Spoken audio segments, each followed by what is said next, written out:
Alors bonjour à tous, donc merci d'être venus aujourd'hui. Donc on va vous présenter, voilà, on est entreprise Artelia, on va vous présenter une mission qui a été réalisée par Artelia, qui est la mise en œuvre d'un quartier à énergie positive. Et donc voilà, Aymeric va vous expliquer un peu l'articulation entre le technique et le montage contractuel, comme c'est marqué à l'écran. Alors simplement, avant de démarrer sur la présentation, on va simplement se présenter très rapidement. Donc je suis Alexis Schaeffer. Je suis comme la plupart d'entre vous et donc je suis actuellement en stage chez Artelia et donc j'ai fait l'école d'ingénieur Grenoble INP NC-Cube qui est une école d'ingénieur spécialisée dans l'énergie mais également l'eau et l'environnement. Et en parallèle, j'ai fait un double diplôme avec une école de commerce qui est Grenoble École de Management.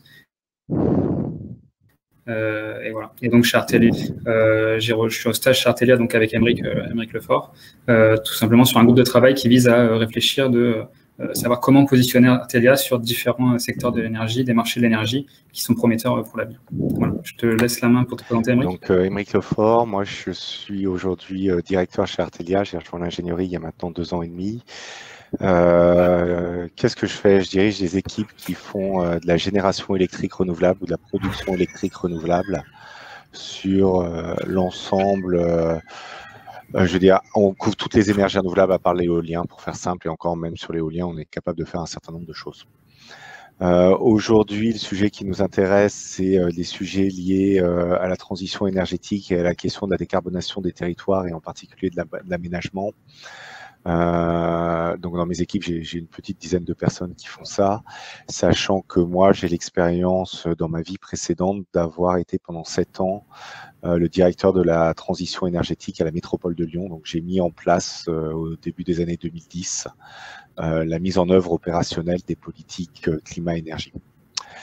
Et sinon, avant, j'ai fait 7 ans d'automobile et en école d'ingé, moi j'ai fait Polytechnique et Supaéro. Et avec aussi un diplôme d'études supérieures d'ingénierie d'affaires pour compléter en fait la vision globale et avoir aussi une vision, on va dire, management et business. Donc je vous propose sur cette introduction, et si vous n'avez pas forcément de questions, ce que n'a pas dit Alexis, on a volonté que ça soit le plus vivant possible, donc on est sur 20 minutes. Si je commence par aller au bout de la présentation qui ne fait que 6 slides, mais qui est très dense, on va pas avoir d'échange. Donc l'idée de cette présentation-là, c'est n'hésitez pas à poser des questions via le chat. Alexis rebondira en fonction des différents éléments de la présentation. Donc vous verrez, j'ai 5 slides, je vais les passer finalement très vite, juste pour expliquer la logique de sur quoi on peut discuter, ce qu'on peut vous présenter, les problématiques qui peuvent être abordées. Et je dirais après, c'est vous qui ferez les orientations, les questions et les réponses sur lesquelles on va travailler. On va échanger. Donc l'idée, c'est on part d'un quartier et la question, c'est comment on arrive à faire un quartier à énergie positive. Et le point qu'on voulait mettre en avant, c'est très bien ces transformations-là, mais en fait, le gros se niche, une fois qu'on a fait la technique, dans la capacité à monter un montage contractuel, à trouver un montage contractuel qui répond aux différentes problématiques techniques. En particulier, dans le cas qui nous occupe là, c'est qu'à la base, vous êtes en train de faire arriver le monde de l'énergie dans le monde de l'urbanisme, avec tous les problèmes que cela suppose, et je m'aperçois que je ne partage pas mon écran. Ça devrait être réglé. Donc, le cas d'étude, pour le présenter, on travaillait sur un quartier qui est aujourd'hui piloté par la communauté d'agglomération du Sicoval, qui est une communauté d'agglomération qui est juste à côté de Toulouse et qui vise à développer sur 110 hectares aujourd'hui d'espace en friche ou d'espace agricole, et c'est le point qui est important, une zone d'activité économique principalement dédiée aux artisans, aux petites et moyennes entreprises et industries, tout en ne se refusant pas, et ça c'est un des points clés, des très gros prospects en entrepôt logistique, en entrepôt de fabrication, principalement dans l'aéronautique, et avec une volonté et une prise de conscience dès le début de l'aménageur et des élus que ce type d'aménagement ne peut être entendable maintenant si et uniquement si il a un caractère soutenable et ici, il est dédié aux transformations économiques telles qu'elles sont vécues derrière. C'est 110 hectares avec 10 hectares environ d'espace vert. Et le point qu'il y a à retenir dans ce qu'on va avoir à faire, c'est qu'on est à la fin des études de programmation de la ZAC. Et donc, qu'est-ce qu'on a comme données? On a le donné qu'il va y avoir 47 lots qui vont être séparés, que la ZAC elle va se faire en 3 phases, donc la zone d'aménagement concerté, qu'on va traiter 4 typologies de bâtis, du tertiaire en conception recherche. Donc, on va plutôt être sur des petits immeubles de quelques étages avec des fonctions de laboratoire, de bureaux, des petites surfaces en toiture, des TPE, PME très variés. Donc là, on va commencer à avoir un peu plus d'espace, mais avec des process inconnus et une variation très large de ce qu'il peut y avoir en usage. De l'industrie et services. Donc là, on parle beaucoup de logistique, avec des entrepôts plus ou moins gros, et des industriels plutôt avec des gros volumes de stockage, et en fait de l'industrie pure et dure, visée principalement sur l'aéronautique. Donc on en est là, on a des surfaces, on a des typologies de consommation, on a des normes. Quelle va être la future norme réglementation environnementale 2020? Alors 2020 a été en 2020, on est en 2021, elle n'est toujours pas sortie. J'ai plus trop suivi quand elle va sortir, je crois que c'est 2022 ou 2023. On a un certain nombre de références, on a un certain nombre de volontés publiques, on a une connaissance de l'évolution du solaire photovoltaïque, d'un certain nombre d'énergies renouvelables, et avec tout ça, il faut qu'on avance avec une question posée par le maître d'œuvre, par le maître d'ouvrage, donc le SICOVAL, c'est comment je fais une ZAC à énergie positive de tout ça. On arrive en fait, après que le maître d'ouvrage a commencé à se poser ces questions-là, avec les agences locales, en particulier l'agence régionale de l'énergie et du climat. Et comme on arrive en fin de phase de programmation, il a déjà été fait en fait un bilan de potentiel énergétique de la ZAC, et donc un certain nombre de choix ont été faits. En particulier, le choix que la consommation, sur les aspects consommation, ils allaient respecter les normes en vigueur, mais pas plus.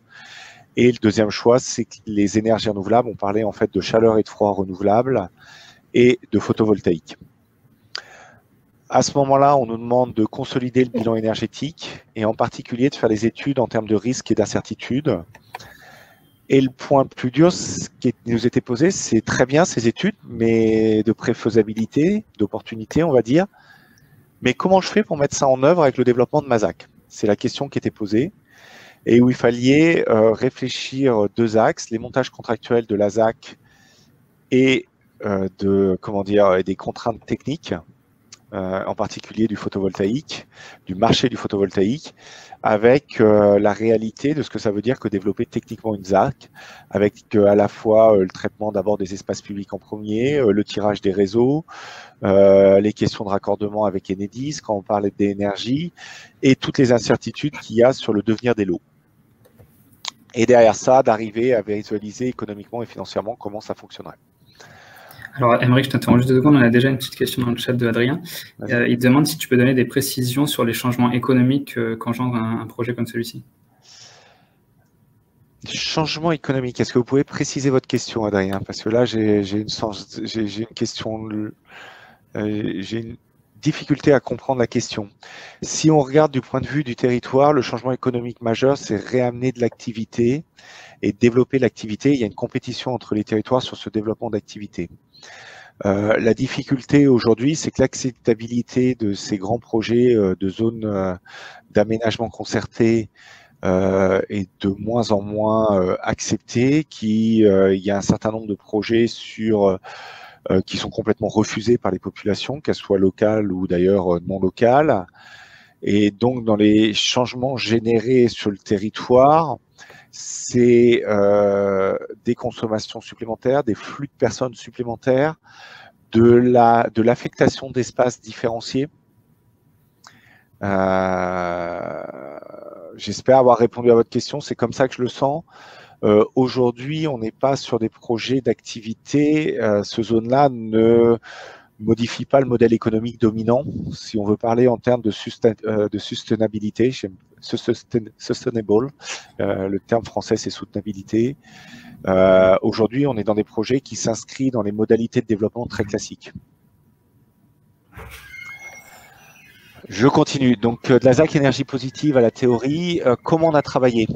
On est reparti de l'ensemble des profils de consommation avec des choix et des arbitrages faits avec le SICOVAL, en particulier qu'on enlevait tous les usages process des différentes activités, parce qu'à ce stade-là, il est complètement impossible d'avoir une vision process. Donc, on est sur de la consommation de typologie de bâtiments en fonction des usages et des typologies de bâtiments tels qu'ils sont décrits au mieux à l'instant T.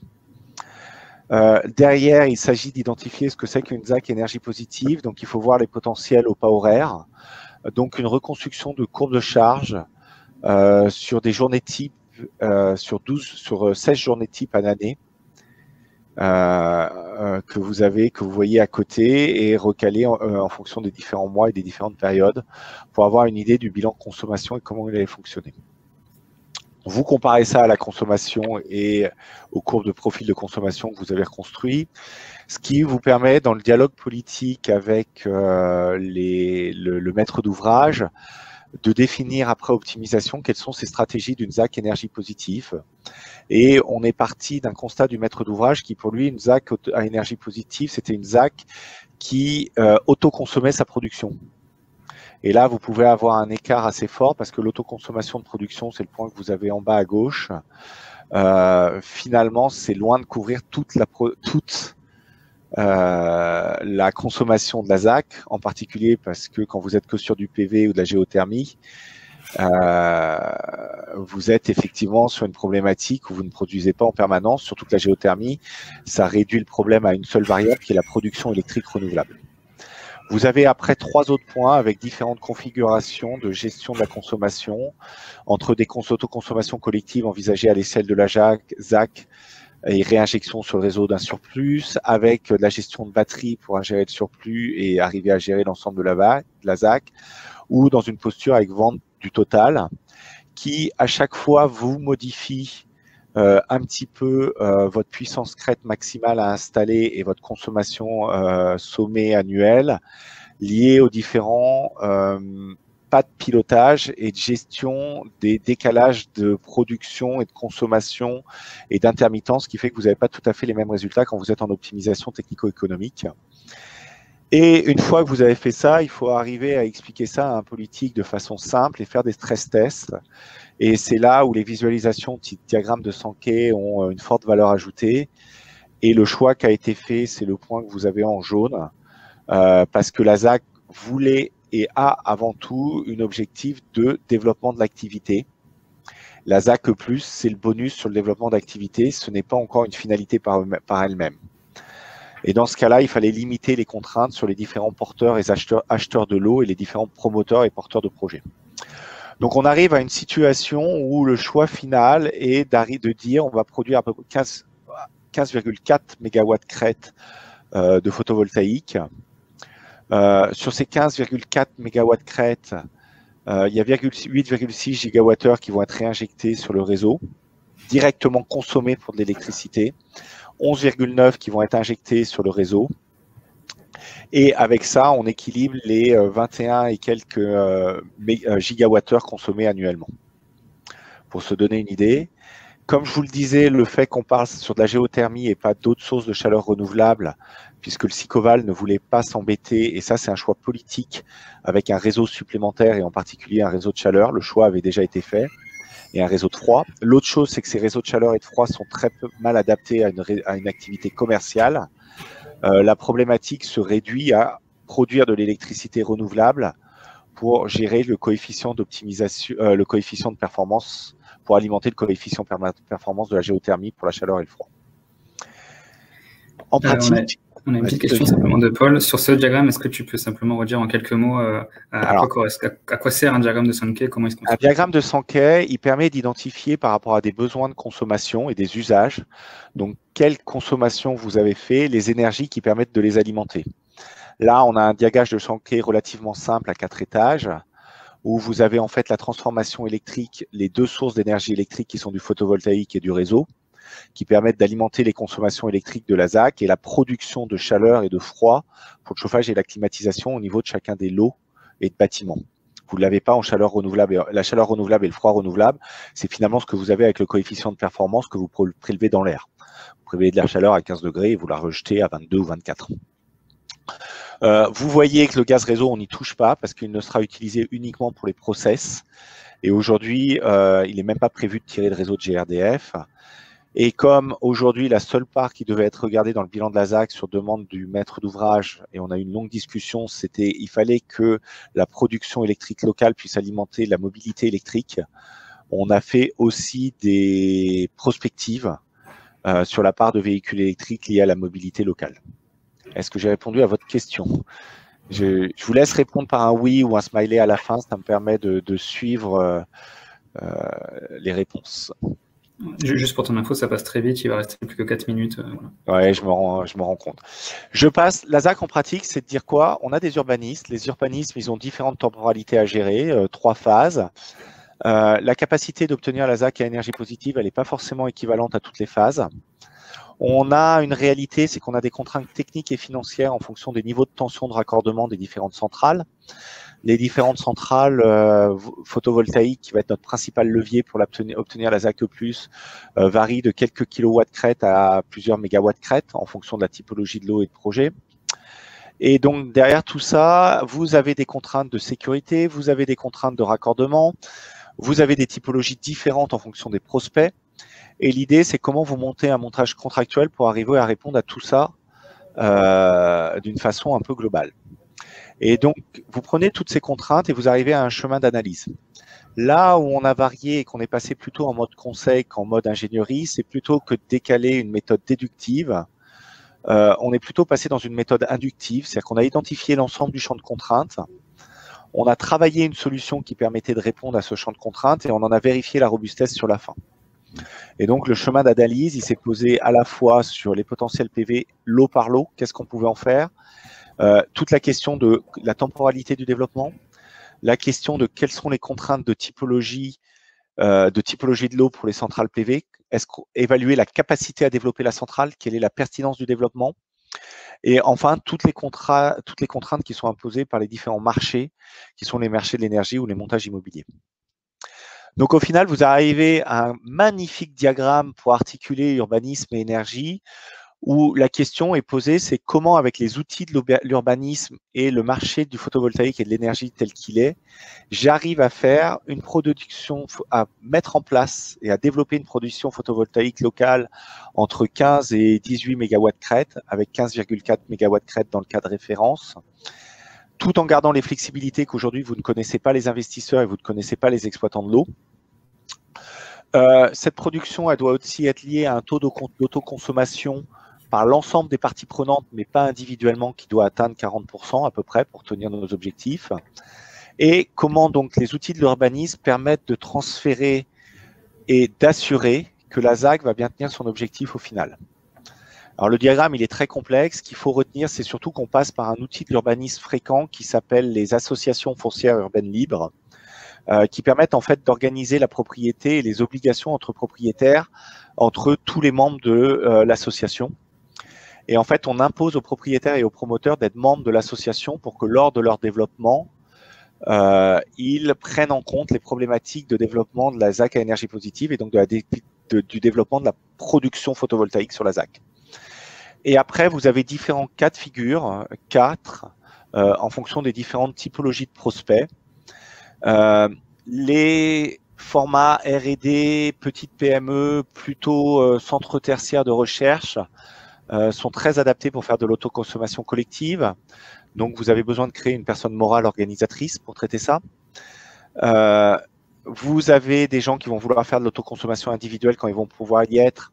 Ce qui va nous poser un problème, c'est que pour y arriver, vous avez besoin d'avoir de surplus de production pour tenir les objectifs de la ZAC. Donc, comment vous les faites? Vous les incitez à aller très au-delà de ce qui serait leur puissance nécessaire pour de l'autoconsommation individuelle optimisée. Vous avez les cas où le coefficient de l'eau va complètement s'en dissocier et vous avez des cas de prospects stratégiques qui ont en fait toute leur politique interne propre de gestion d'énergie et eux, vous n'allez pas pouvoir les mettre dans un schéma prédéfini par la ZAC qui marche bien, on va dire, pour les petites et moyennes entreprises.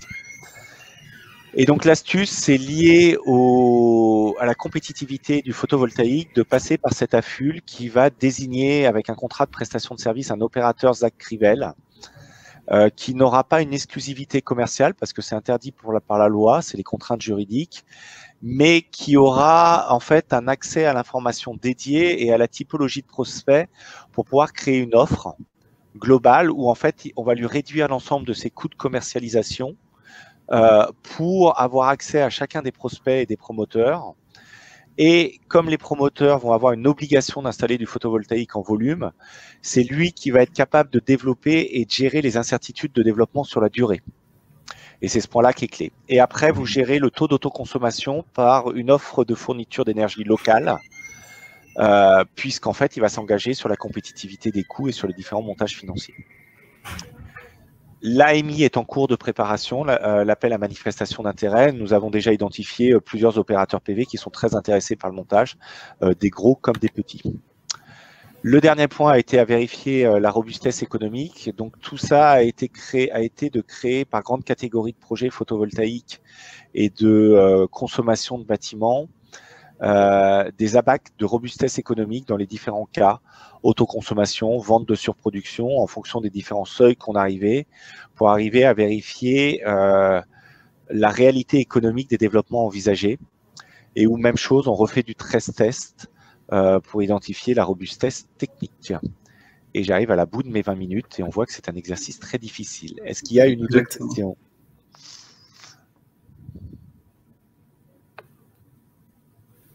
C'est horrible cette impression d'être face à une salle blanche avec le public qui ne peut pas parler.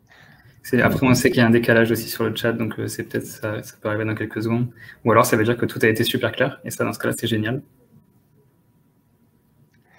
Donc, n'hésitez pas à nous faire un retour.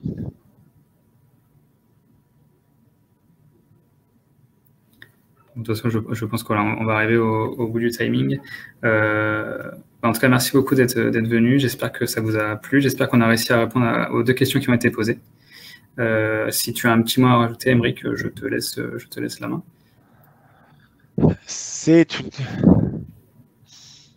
Par les fournisseurs d'énergie.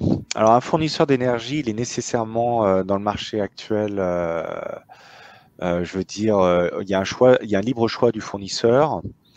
Donc, en fait, on ne peut pas imposer de contraintes sur le fournisseur.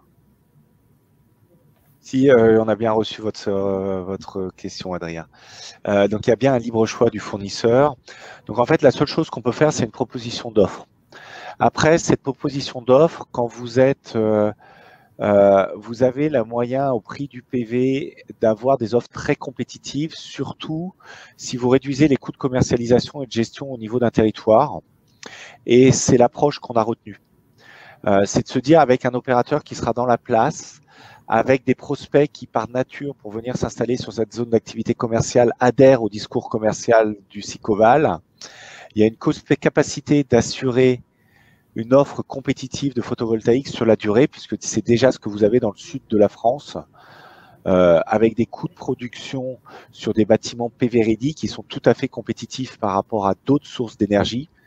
Et donc, on est quasiment en certitude à l'heure actuelle, parce qu'on est vraiment où la bascule est en train de se faire, d'avoir sur un territoire à côté de Toulouse un prix de production, un coût de revient complet de production et donc un prix de vente du photovoltaïque très rentable par rapport aux autres sources d'énergie. Là-dessus, c'est un point où nos expertises de marché nous rassurent complètement. Je ne sais pas si j'ai répondu à la question, mais voilà comment je l'ai compris. Je pense, voilà, il va être l'heure, je pense qu'on va devoir couper pour aussi vous laisser le temps d'aller vous poser dans les gradins pour les autres conférences. Pour ceux qui viennent d'arriver, on va juste couper le live et revenir, ne vous inquiétez pas, c'est simplement pour remettre à zéro la vidéo. Donc voilà, vous pouvez rester là et on revient dans quelques secondes. Et on revient dans 2 minutes. Voilà. À tout de suite. Merci à vous.